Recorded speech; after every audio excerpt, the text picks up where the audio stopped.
Hi అండి, అందరూ ఎలా ఉన్నారు? నేను బాగున్నాను. మీరు బాగున్నారా? Anyway, welcome to my channel honey Apple creations.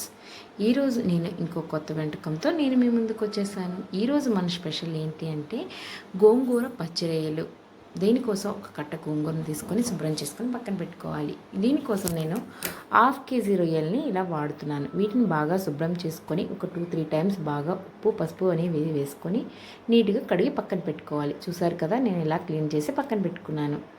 ఇందులోకి మనం ఇప్పుడు మ్యారినేషన్ కోసం 1 స్పూన్ కారం, ఇంకా ఒక 1/2 టీ స్పూన్ పసుపు, ఇంకా రుచికి తగ్గ ఉప్పును కూడా ఇందులో యాడ్ చేస్తున్నాను. ఇవి ఒకసారి బాగా కలుపుకొని పక్కన పెట్టుకోవాలి. ఇది ఒక 1/2 అవర్ పాటు మనం పక్కన పెట్టేద్దాం. ముందుగా మనం ఆకులు తీసుకున్నటువంటి గోంగూరని బాగా క్లీన్ చేసుకొని పక్కన పెట్టుకోవాలి. ఈ కూరలోకి మనం ఒక పెద్ద ఉల్లిపాయ, ఒక 2 పచ్చిమిర్చి, ఇంకా కొద్దిగా కరివేపాకును కూడా వాడుతున్నాం. ఇప్పుడు ముందుగా ఒక కళాయి పెట్టుకొని మనం ముందుగా నీట్గా క్లీన్ చేసి పెట్టుకున్న గోంగూరని ఇలా గ్రేవీలాగా చేసుకొని పక్కన పెట్టుకోవాలి.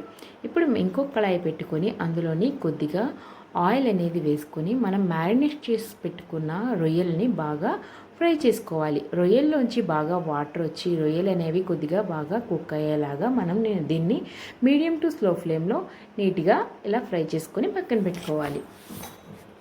ఇప్పుడు వేరే బండి పెట్టుకొని ఇందులోకి కూరకు సరిపడా ఆయిల్ వేసుకొని ముందుగా మనం కట్ చేసి పెట్టుకున్నటువంటి ఆనియన్స్ ఇంకా పచ్చిమిర్చిని కూడా వేసి బాగా వేగనివ్వాలి. చూసారు కదా, ఇలా వేగనివ్వాలి.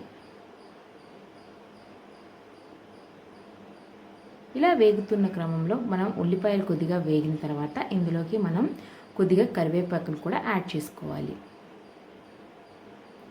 ఇలా కరివేపాకు కొద్దిగా వేగిన తర్వాత ఫ్రెష్గా అప్పటికప్పుడే చేసుకున్న అల్లం వెల్లుల్లి పేస్ట్ని కూడా ఇందులో యాడ్ చేసుకోవాలి. నేను ఇందులో ఒక టీ స్పూన్ అల్లం వెల్లుల్లి పేస్ట్ అనేది యాడ్ చేసుకున్నాను. ఇలా అల్లం వెల్లుల్లి పచ్చివాసన పోయిన తర్వాత మనం ముందుగా ఒక ఫ్రై చేసి పెట్టుకున్న రొయ్యలని ఇందులో వేసుకోవాలి.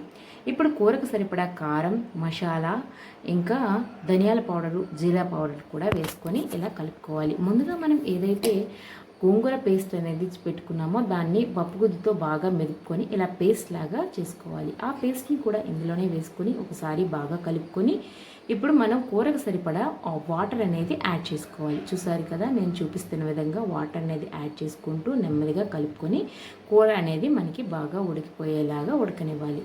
ఒక మధ్యలో మూత ఓపెన్ చేస్తూ ఒకసారి కలుపుకుంటూ తిరిగి మళ్ళా మూత పెట్టుకొని నీట్గా ఉడికించుకోవాలి. ఇలా ఉడికిన తర్వాత మనకి ఫైనల్గా కూర అయితే రెడీ అయిపోయింది. కొత్తిమీర వేసుకొని దింపుకుంటే రెడీ అయిపోతుంది. టేస్టీగా ఉండే గోంగూర పచ్చిరొయ్యలు కూడా మనకి ఇలా రెడీ అయిపోయిందండి. దీన్ని వేడి అన్నంలో కలుపుకొని తింటే ఉంటుంది సూపర్, అంటే సూపర్గా ఉంటుంది. చాలా బాగుంటుంది. ఈరోజు మా ఇంట్లో స్పెషల్ అయితే గోంగూర పచ్చిరొయ్యల కూర అండి. మీరేం చేసుకున్నారో కామెంట్ సెక్షన్లో కామెంట్ చేయడం మాత్రం మర్చిపోవద్దు. నా వీడియోస్ మీకు నచ్చినట్లయితే లైక్ చేయండి, షేర్ చేయండి, సబ్స్క్రైబ్ చేసుకోండి. మరిన్ని వీడియోస్ కోసం మన ఛానల్ని అయితే ఓసారి విజిట్ చేయండి. ఇదండి ఇవాల్టి మన వీడియో.